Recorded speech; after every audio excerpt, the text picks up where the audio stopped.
Today, I'm going to give you 4 blog post templates to write better SEO content and increase your chances of ranking higher in Google.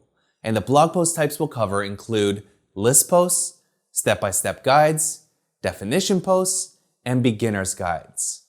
Let's get started with list posts or listicles.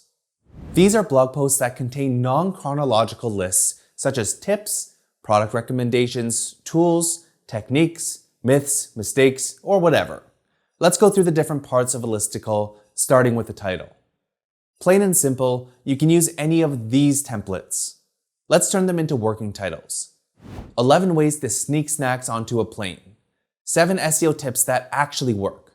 17 productivity tools that'll save you 3 hours per day.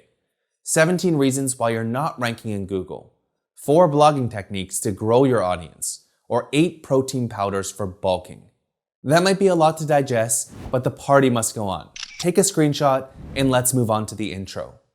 Introductions in listicles often get overlooked because people come for the list and not the intro. So your goal should be to build trust and excitement in as few words as possible. For example, if you're doing a product roundup on 8 protein powders for bulking, then you might say, throughout my bodybuilding career, I've tried and tested 8 different protein powders. Some of these tasted like trash and contained low quality protein, while others were the real deal. If you don't want to waste your money, then keep reading, because in this post, you'll learn which protein powder is best for bulking based on data on any budget. The intro is short and should build trust and excitement because I'll be sharing real-world data. The last thing I recommend is to include a table of contents with jump links. This makes it much easier for visitors to navigate throughout your post, especially since listicles need to be skimmable.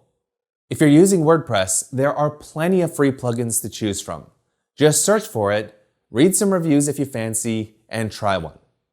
Alright, on to the main content. In the most basic form, your main content will have a series of H2s or heading tags and content that complements the headings. Now, depending on the type of listicle you're creating, your H2s will vary. For example, if you're doing a product roundup, you might use the product names as your H2s. Alternatively, you can use H2s like best overall product name, best cheap product name, etc. Whereas if you're doing a tips listicle, you'll want to create more descriptive H2s to catch people's attention.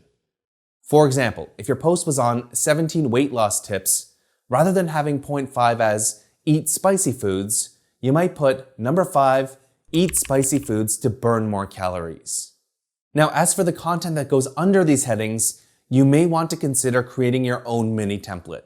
For example, a product roundup might have one sentence about the product, a section on what we like best, what we didn't like, and our overall rating. Consistency creates a predictable reading experience for your visitors, and it also helps you as a writer to avoid tangents which break flow. So with a mini template in hand, it'll just be a matter of filling in the blanks for each subheading, and before you know it, you'll be on to your conclusion. For list posts, I wouldn't overthink it. The majority of people aren't even going to get here, but it's still important to create closure for people who do. My recommendation is to briefly summarize a key takeaway and then recommend additional content that's related to your post. And internal links are good to use because they pass link authority and overall create a better user experience for your readers. So here's a sample of what this template looks like. Feel free to pause or rewind to make sure we're on the same page, and then let's move on to the next blog post template, which is for step-by-step guides. Step-by-step guides are your typical how-to posts where you run through a series of chronological steps to teach how to accomplish something. Now, for the title, you can use one of these formats to get started. So if we turn these into real titles, they might be How to Build a Deck, 7 Steps, How to Start a Business Even if you don't have money, How to Find Email Addresses for Link Building, Fully Automated. Now for the intro, write a short one using the PSP method, which stands for Problem, Solution, and Proof. For example, let's say you have a step-by-step guide on how to do YouTube keyword research.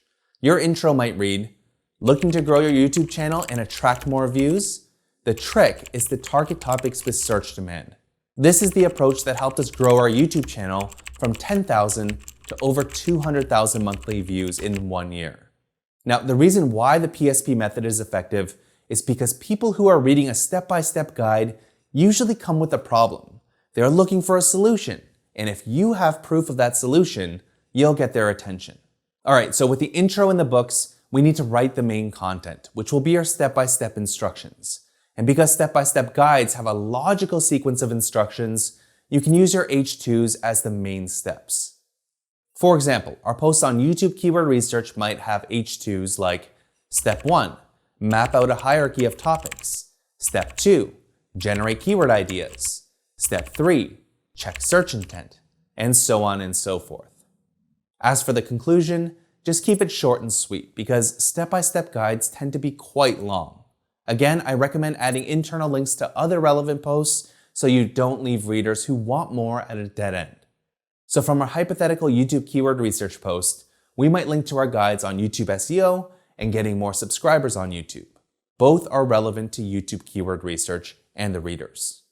Here's a sample of what this template looks like. Feel free to pause or rewind to make sure we're on the same page, and then let's move on to the next blog post template, which is for the expanded definition post. Expanded definition posts are somewhat similar to how-to guides, but rather than being written as a logical sequence of steps, it's meant to give a high-level overview of a topic. Now, because these posts are expanded definitions, you'll want to make your titles something like what is or what are concept or acronym, and then add additional details about your piece. For example, what is an oligarch? Everything you need to know. What are SERPs? Search engine results pages explained. What are NFTs? A detailed introduction to expensive JPEGs. Now, the great thing about expanded definition posts is that there's a clear format you can follow for the intro, main content, and conclusion.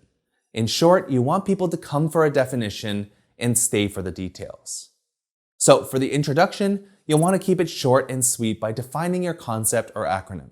For example, our page on What are SERPs immediately gives a definition, it shows a supporting image, and then tells you what you'll learn in the rest of the post with jump links to each section. Now, for the main content, I highly recommend spending some time on your outline because you only want to include the most important points that a person searching for what is something would want to know. For example, if we created a post targeting what are NFTs, you can start by searching for ideas in Google's People Also Ask box. So from this list, these could act as potentially good subtopics. You can also look into the related terms report in Ahrefs Keywords Explorer. So based on these keywords, I'd probably want to talk about the meaning of fungible, which is the F in NFT. I'd want to talk about how you can buy an NFT and how to invest in NFTs. Finally, look at the subheadings for top ranking pages for your target query. So this page talks about what they are, how they're different from cryptocurrency, how they work, what they're used for, and so on and so forth. So assuming we were creating a post titled, What are NFTs? A detailed introduction to expensive JPEGs, we might have a main content outline that looks like this, where our intro solves the what, and the rest of the article will give a decent introduction to the NFT space. Now for the conclusion, you just need to summarize the key learnings. And again, I highly recommend adding internal links to other articles that a beginner would want to learn more about, because if they've made it to the bottom of your expanded definition post, they'll likely want to learn more since the content will typically be high level. So here's a sample of what this template looks like. Feel free to pause or rewind to make sure we're on the same page, and then let's move on to the next blog post template, which is for a beginner's guide post. A beginner's guide is an educational resource that offers a comprehensive 101 to a topic. Now, this is kind of like a hybrid between the step-by-step guide and the expanded definition post. It's detailed, it teaches people things in a logical sequence, and it's written for beginners. Now, for the title, we want to create something that'll appeal to absolute beginners. You can use any of these templates to help you get a working title going. Let's fill them in. SEO for beginners. How to rank #1 in Google. The Beginner's Guide to Personal Finance. The Noob-Friendly Guide to Potty Training. As for the introduction, I can't stress enough how important it is to be mindful of your audience. You want them to know that whatever it is you're teaching isn't super complicated. You want to use simple language because true beginners probably won't know any industry or technical jargon.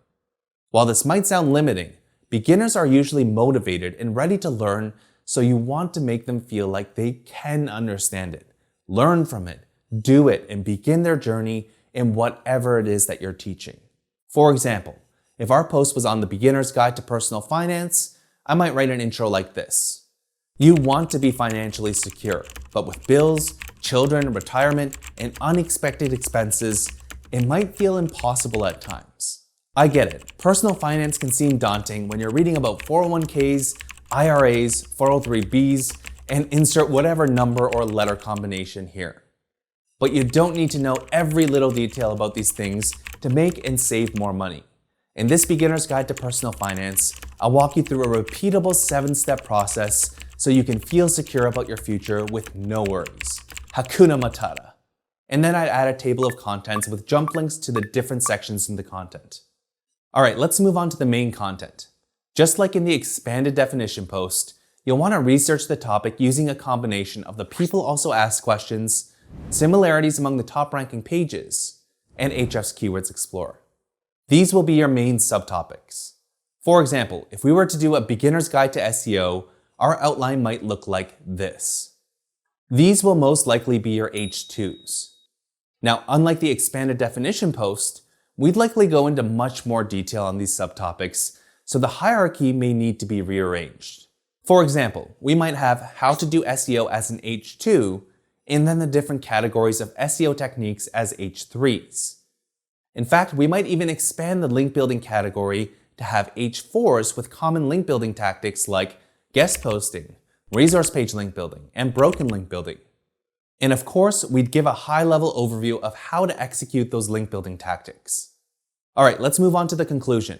Here you'll want to end off with some final encouragement, and like in every other template, internal links to further reading. This will help readers find additional resources, and it'll help you stay in their learning journey. So here's a sample of what this template looks like. Feel free to pause or rewind to make sure we're on the same page. Now, if you're fairly new to SEO content writing or some of the outline stuff was a bit tough to follow, I highly recommend watching our full tutorial on content writing for SEO, where you'll learn how to write content that's optimized for search. We also have a full SEO course for beginners that'll teach you how to get organic traffic to your site. I'll link some videos in the description, and I'll see you in the next tutorial.